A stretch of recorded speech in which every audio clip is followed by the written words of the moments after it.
Bonjour à toutes et à tous, on démarre ce matin en Arabie Saoudite et la Tribune Sport. La 4e journée de Saudi Pro League intéresse. À la face du journal Al-Nasr FC de Sadio Mané qui reçoit Al-Shabab d'Habib Diallo. Une 4e journée de Saudi Pro League qui verra un duel entre deux lions en perspective. Occasion pour Habib Diallo d'ouvrir son compteur but et Sadio Mané d'engranger beaucoup plus de buts. Duel également la une du record quotidien. Sadio, une embellie à confirmer. Un défi à relever pour Habib Diallo. Rappelons qu'Al-Nasr a connu 2 défaites consécutives et une victoire vendredi dernier en Saudi Pro League. Victoire à 5-0 contre Al-Fateh avec un doublé de Sadio Mané, un triplé de Cristiano Ronaldo. Pour leur part, Al-Shabab et Habib Diallo ne gagnent toujours pas. Le club a été contraint au nul vendredi dernier à domicile par Damak pour cette 3e journée de Saudi Pro League. Ces derniers avaient également concédé le match nul lors de la première journée et perdu contre Al-Werda lors de la seconde. En Saudi Pro League, justement, Sport Le Peuple affiche la tour de contrôle de la défense sénégalaise. Kalidou Koulibaly avant les éliminatoires de la Coupe d'Afrique des Nations. Le journal au papier rose révèle que de nouvelles informations sont tombées sur la blessure du défenseur sénégalais. Les Lions étant déjà qualifiés pour la CAN 2023 joueront les 9 et 12 prochains.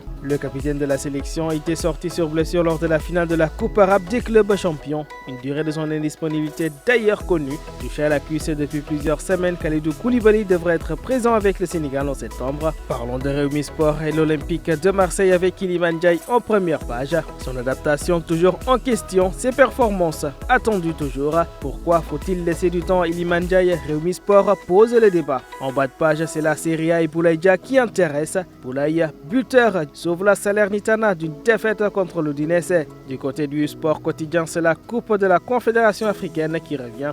Génération Foot éliminée donc de cette course à la Ligue des Champions. L'on évoque une nouvelle désillusion des clubs sénégalais. Madi Touré qui fait les diagnostics. Dans le sport quotidien, il révèle qu'il y a une anomalie dans le football sénégalais. Revenons sur Sport Le Peuple et l'affaire Rubiales.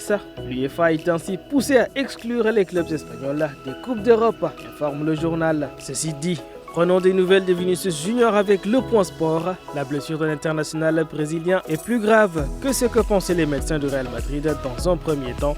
Le Point de parler d'un autre coup dur pour Carlo Ancelotti. Vinicius manquerait donc le match face à Getafe et ne pourra pas jouer avec la sélection brésilienne pendant la trêve. Puis, il sera sûrement out pour le choc face à la Real Sociedad et très incertain pour le derby face à l'Atlético. Parlons de lutte à présent. En bas de page de 8 Sport Quotidien, Omar Khan alias Regreg de retour. Cette fois-ci pour cracher du feu sur Franc. Je l'ai battu 13 fois en Mbapat. Notre combat est réclamé, mais je suis plus fort que lui. Laisse-t-il entendre dans les colonnes du journal. À la face de Snolamba Mabaldegri Bordeaux, après moult négociations, le comité national de gestion acte officiellement le report, nous apprend le journal. Dans son extrême droit, on parle de la lutte sans frappe.